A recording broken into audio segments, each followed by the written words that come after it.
কোটার যৌক্তিক সংস্কার ও সামঞ্জস্যপূর্ণ সমাধান চাই বলে মন্তব্য করেছেন বাংলাদেশ ছাত্রলীগের কেন্দ্রীয় কমিটির সভাপতি সাদ্দাম হোসেন। বৃহস্পতিবার ঢাকা বিশ্ববিদ্যালয়ের মধুর ক্যান্টিনে সংবাদ সম্মেলনে তিনি এই মন্তব্য করেন।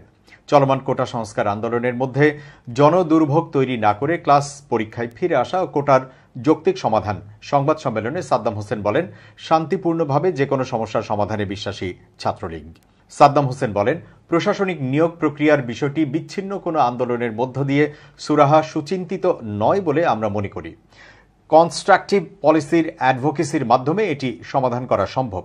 তিনি বলেন, 2018 সালের সরকারের পরিপত্র আদালতের রায়ে এখনো বহাল। আইনি প্রক্রিয়ায় সমাধানের পথকে প্রশ্নবিদ্ধ করতে ভিন্ন পন্থা অবলম্বন করা ঠিক হবে না। আন্দোলনকে টেনে হেঁচড়ে এভাবে দীর্ঘায়িত করা উচিত নয়। এ সময় শিক্ষা প্রতিষ্ঠানে স্বাভাবিক পরিবেশ ফিরিয়ে আনার আহ্বানও জানান ছাত্রলীগ সভাপতি।